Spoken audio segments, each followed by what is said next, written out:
আসসালামু আলাইকুম। অনলাইন ক্লাসের পক্ষ থেকে সবাইকে স্বাগতম। অনলাইন ক্লাসের ধারাবাহিক প্রক্রিয়ায় আজকে আলোচনার বিষয় হলো ষষ্ঠ শ্রেণী গণিত বইয়ের 4 পৃষ্ঠা। আমরা আগের ক্লাসে একক কাজ 2 পর্যন্ত দেখেছি। এবার আমরা পরের অংশটি দেখব। চলো দেখে নেই। দশমিক বা ডেসিমাল সংখ্যা পদ্ধতির গল্প। প্রাচীনকালে 10 অঙ্কের উপর ভিত্তি করে বিভিন্ন জিনিসপত্র গণনা করা হতো।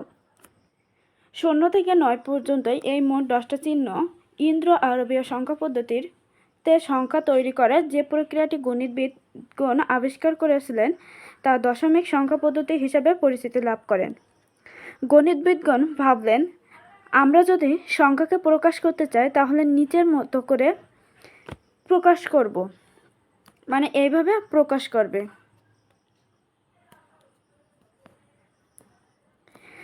এখন তারা ভাবলেন, আমার কাছে যতগুলো চিহ্ন ছিল সব তো একবার করে লেখা শেষ। এখন যদি একটু খেয়াল করি তাহলে দেখব রোমান পদ্ধতির মতো প্রত্যেকটা সংখ্যায় এক করে বাড়তে থাকে। অর্থাৎ 1-এর সাথে 1 যোগ করলে 2 হয়, আবার 2-এর সাথে 1 যোগ করলে 3 হয়। এখন যদি আমি আবার লিখতে থাকি তাহলে 9-এর পরে কি লিখব?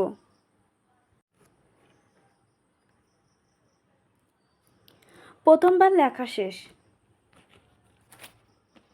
প্রথমবারে যদি 1, 0, 1, 0, 2, 0, 3 এভাবে যদি 9 পর্যন্ত লেখি, কিন্তু যে সংখ্যাগুলো চিহ্ন একবার ব্যবহার করছি সেটা তো সংখ্যায় লিখতে হবে। সেটা আমি কোথায় লিখব? এবার আমরা পরের ছকটা দেখি সব কয়টার আগেই 1 দিয়ে 1-এর জায়গায় 1, 2, 3, 1-এর পর 4, 1-এর পর 5 এভাবে 19 পর্যন্ত লিখতে হবে। এখন সংখ্যাগুলো লেখা শেষ এটা বুঝতে 0 লিখলাম এবং 1 লিখলাম প্রত্যেকটি সংখ্যার বাম পাশে, কারণ একবার করে লেখা শেষ হয়েছে।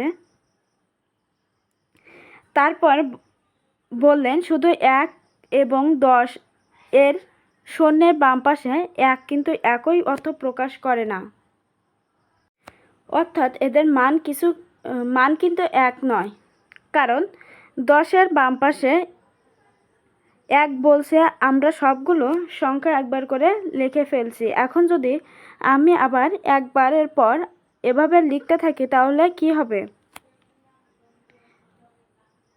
দেখো এরা লিখছে 0, 1, 2 এভাবে 9 পর্যন্ত। তারপর এই 1 এইখানে এসে আবার 0 থেকে দেখো 1-এর জায়গায় 1 রেখে 0 থেকে শুরু করে সব দেখো এবার 0, 1, 2 এভাবে আবার 9 পর্যন্ত লিখছে। তারপরে এইখানে দেখো 1-এর পর 2, এই জন্য এখানে 2, 2-এর পরে আবার এই 0 থেকে শুরু করে 9 পর্যন্ত, মানে এভাবেও 0 থেকে 1, 2 করে, আবার এভাবেও 0 থেকে 9 পর্যন্ত।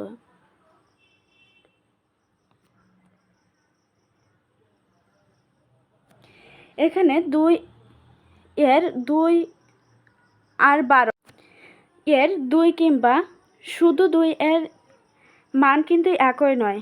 আমরা যখন রোমান সংখ্যা x লিখি তখন 10 আর 10 যোগ করে 20 বোঝায়। x মানে রোমান সংখ্যা তো 20 আমরা জানি, কিন্তু আমাদের এই নিয়মে 10 লিখলে 1 আর 0 যোগ করে কিন্তু 1 বোঝাচ্ছে না। তারা কিন্তু তখনও এইসব সংখ্যার নাম দেয়নি। তারা বুঝলেন যে সবগুলো প্রতীক কতবার লিখছি সেটা বোঝানোর জন্য সে সংখ্যাটা বসাচ্ছি। এভাবে কত পর্যন্ত লিখতে পারবেন?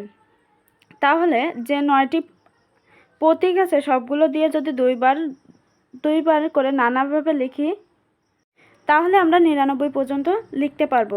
এরপর চিন্তা করলেন এই পদ্ধতিতে যে সংখ্যা পর্যন্ত লিখলাম তাকে আরেকবার লিখি, অর্থাৎ আরেকবার লিখতে হলে আমাদের আবার 0 থেকে শুরু করতে হবে এবং সেটা বলতে হবে, যেমন 99 পরে 0, 99 পরে 2 শূন্য, 99 পরে 100।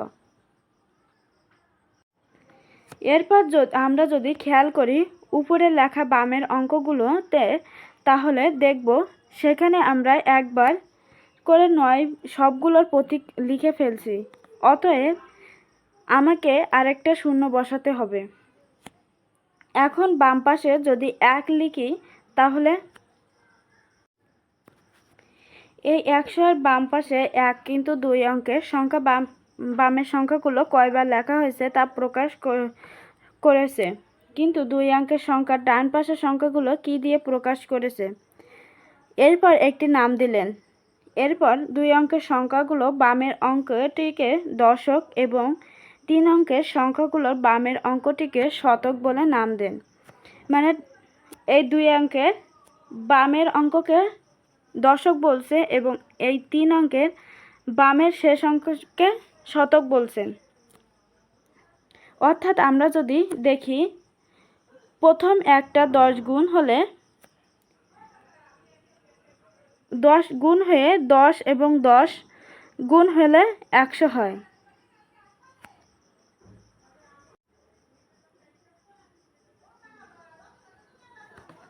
এখন থেকে একটা চমৎকার জিনিস উনি খেয়াল করলেন যে আমি যদি সংখ্যাগুলো পাশাপাশি লিখতে থাকি এবং আমি এক স্থান থেকে আরেক স্থানে আসি তবে সংখ্যাটি 10 গুণ বাড়ে। এখন কিন্তু আমরা শিখে ফেললাম যে 3 সংখ্যার আমি 99 পর্যন্ত লিখতে পারবো এবং এরপর আবার এক ঘর বামে বাড়বে। এভাবে যতবার স্থান পরিবর্তন হবে ততবার 10 গুণ বাড়তে থাকবে। যেমন আমরা 10 লিখলাম, 10-এর সাথে 10 গুণ করলে হচ্ছে 100 হয়, 100 হচ্ছে শতক, এই 10 হচ্ছে দশক আর এই 100 হচ্ছে শতক। 100-এর সাথে 10 গুণ করলে হয় হচ্ছে 1000, এটা হচ্ছে সহস্র বা হাজার। এভাবে 10 গুণ করে বাড়ছে। এভাবে গণনার চিন্তা থাকলে আসলে দশমিক পদ্ধতিটা আসলো। প্রত্যেকবার স্থান পরিবর্তনে 10 গুণ করে বেড়ে যাচ্ছে এবং এটিই দশমিক সংখ্যা পদ্ধতি। আমাদের হাতে 10টি আঙ্গুল দিয়ে 0 থেকে 9 পর্যন্ত এই 10টা চিহ্ন বা প্রতীককে দেখানো বা প্রকাশ করা যায়। তাহলে আমরা বলতে পারি দশমিক সংখ্যা পদ্ধতিতে 10টা চিহ্ন বা প্রতীক রয়েছে। বাংলায় এদের নাম অঙ্ক আর ইংরেজিতে নাম হচ্ছে ডিজিট। তাহলে দশমিক সংখ্যা পদ্ধতির বাংলায় নাম হচ্ছে অঙ্ক আর ইংরেজিতে ডিজিট। আমরা এই যে 1 থেকে 9 পর্যন্ত সংখ্যা দেখছি, নিজেরাই একটা কিছু প্রকাশ করি, অর্থাৎ এদের দাম আছে তবে এককের ঘরে হবে শূন্য, কোনো দাম বা মূল্য নেই। এককের ঘরে যদি হচ্ছে শূন্য হয় তাহলে কোনো দাম বা মূল্য নেই। তাই শূন্যকে অন্য কোনো সংখ্যার সঙ্গে থাকতে হয়, এজন্য শূন্যকে বলা হয় সহকারী বা ইংরেজিতে অক্সিলারি। আর 1 থেকে 9 পর্যন্ত সংখ্যাগুলোকে বলা হয় সার্থক অঙ্ক বা ইংরেজিতে সিগনিফিক্যান্ট ডিজিট। শূন্য, দেখো আমরা যদি 1-এর আগে শূন্য বসাই তাহলে কিন্তু হচ্ছে শুধু 1ই বলি, এই শূন্যর কোনো দাম নেই, আমরা নাও লিখতে পারি। কিন্তু 1-এর পরে যদি শূন্য বসায় এটা কিন্তু অবশ্যই লেখা লাগবে। 10 লিখতে গেলে 1-এর পরে শূন্য লিখতে হবে, কিন্তু 1-এর পরে 1-এর আগে শূন্য দেওয়া বাধ্যতামূলক নয়। এজন্য এখানে বলেছে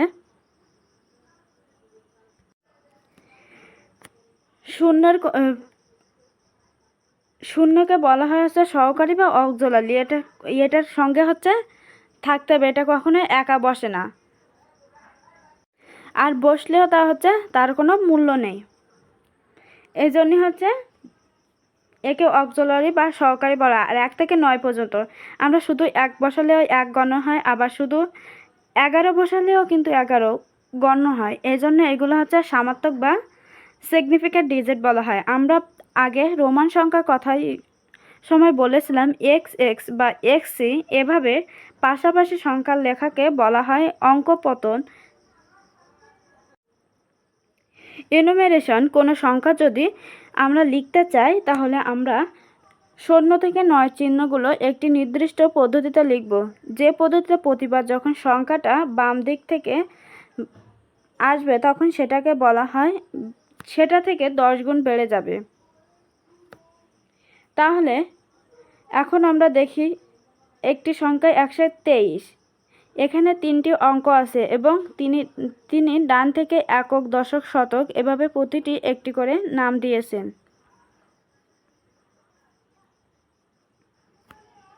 একক, দশক, শতক 123-এ এটা পড়ার সময় আমাদের পড়তে হবে 100, 2 শতক, 2 দশক, 3 একক। সংখ্যাটি সত্যিকারের নাম হবে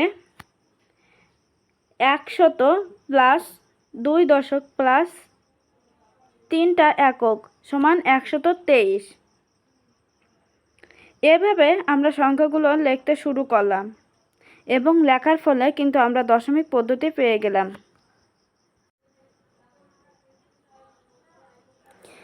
কাগজের ভাঁজ খুলে লুকানো স্থানীয় মান। আমরা দশমিক সংখ্যা পদ্ধতিতে জানলাম এবং সংখ্যার অঙ্কগুলো স্থানীয় মান সম্পর্কে জানতে পেরেছি।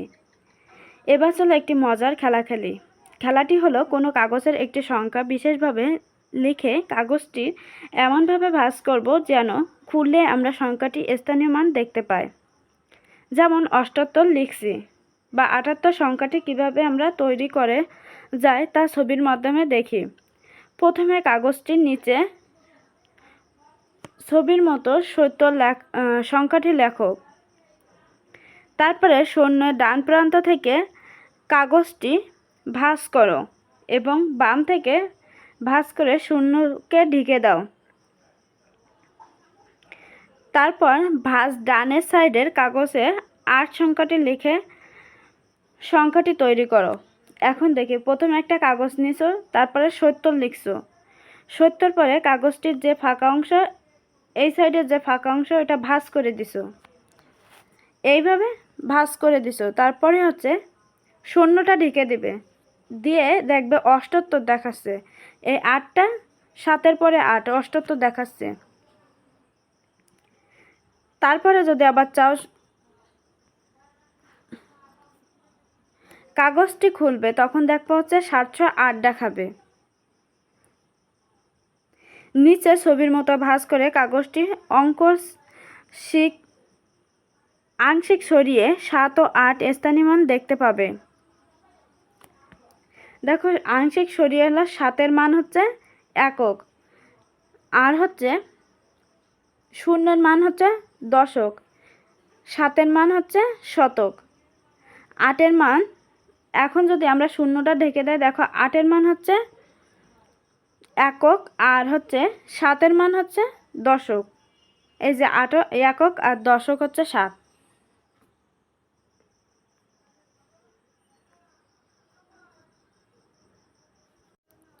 কিন্তু ভাঁজ করার কাগজটি একবারে নিচের চিত্রের মতো খুলে ফেলবে না, কেননা এতে মনে হতে পারে তুমি 708 স্থানীয় মান জানতে চাচ্ছ।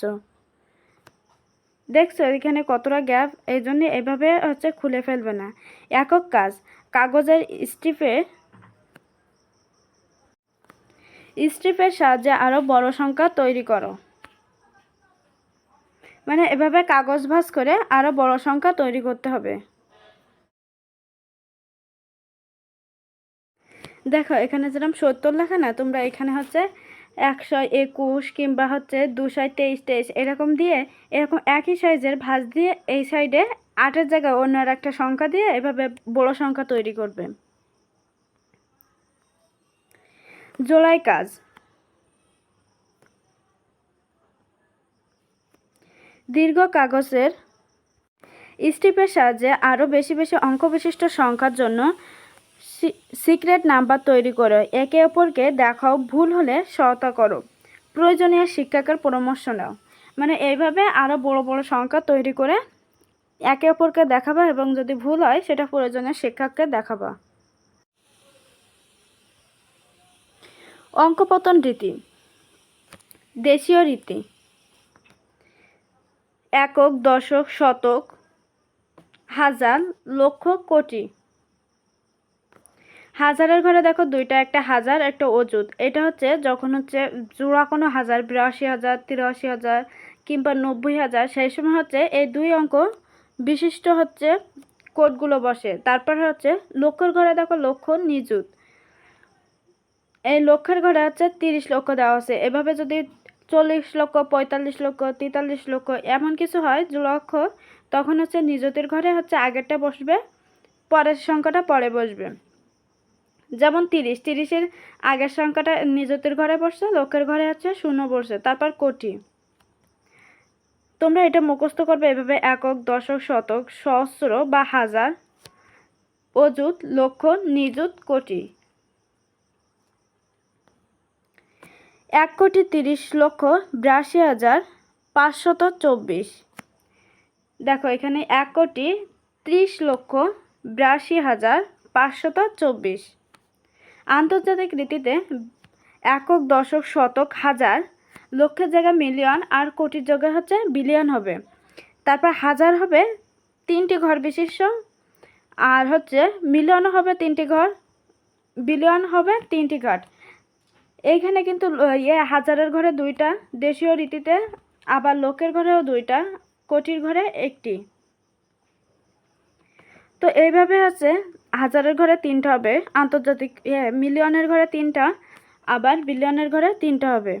240 বিলিয়ন, 213 মিলিয়ন, 82,524।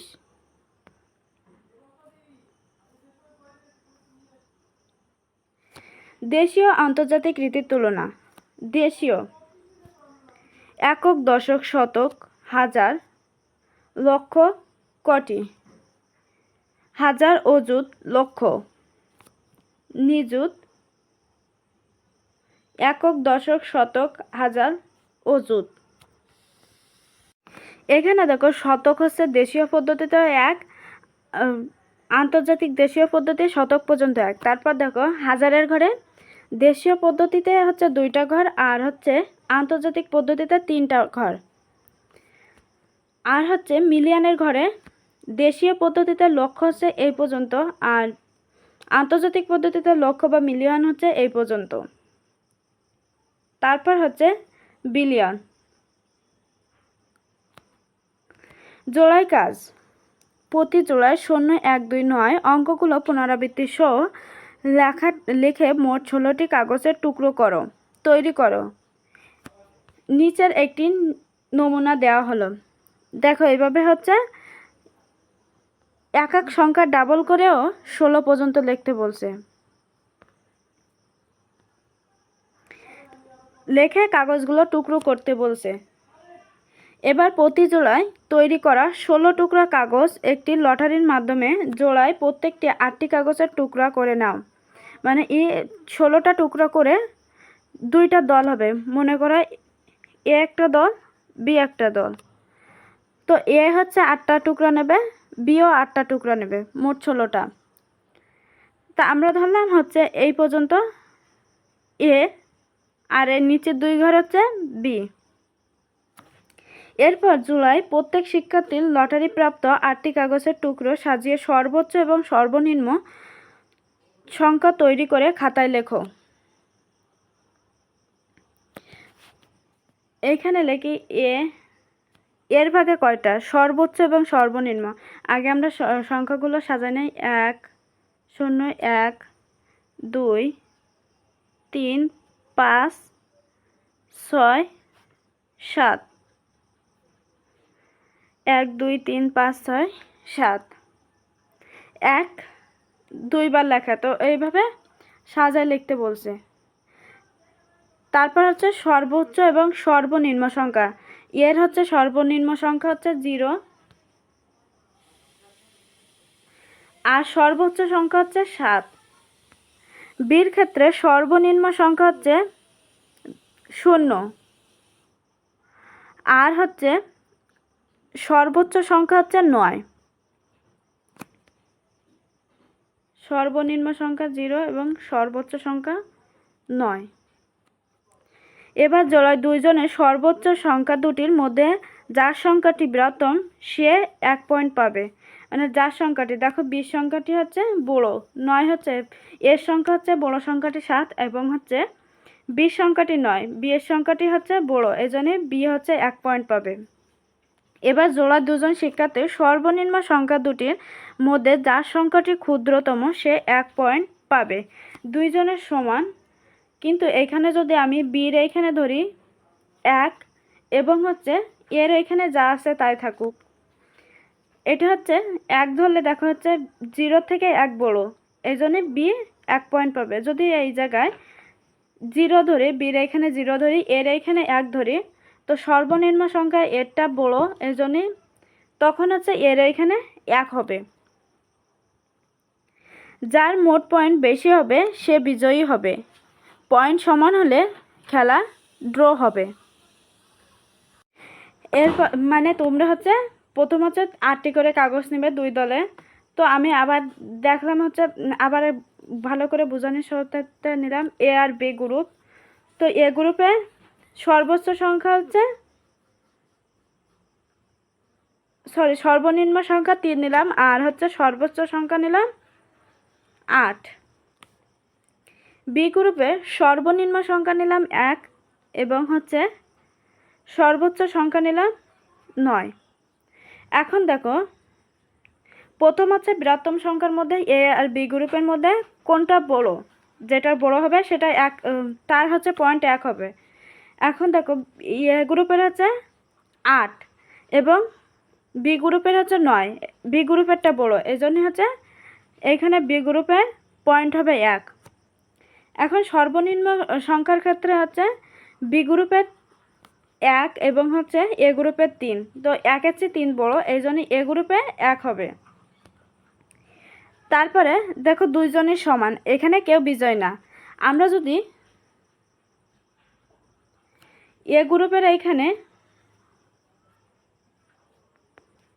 0 ধরি এবং হচ্ছে 7 ধরি, বি গ্রুপে যদি 2 ধরি এবং হচ্ছে 8 ধরি, তো দেখা হচ্ছে এ গ্রুপের সর্বনিম্ন সংখ্যা ছোট এবং বি গ্রুপের সর্বনিম্ন সংখ্যা বড়, এই জন্য বি গ্রুপ 1। এ গ্রুপের সর্বোচ্চ সংখ্যা হচ্ছে ছোট এবং বি গ্রুপের সর্বোচ্চ সংখ্যা বড়, এই জন্য বি গ্রুপ আবার 1। তাহলে বি গ্রুপ এখানে দেখো এ গ্রুপে 0 হয়েছে, 0 হয়েছে, এ গ্রুপ 1 পয়েন্টও পায়নি, বি গ্রুপ 2 পয়েন্ট পেয়েছে, এই জন্য এখানে জিতবে বি গ্রুপ। এভাবে তোমার হচ্ছে খেলা ড্র করতে হবে। ধন্যবাদ সবাইকে সাথে থাকার জন্য। পরবর্তী ক্লাস দেখার জন্য আমন্ত্রণ রইল। যারা চ্যানেলটিকে এখনও সাবস্ক্রাইব করেননি দ্রুত সাবস্ক্রাইব করুন। ধন্যবাদ সবাইকে।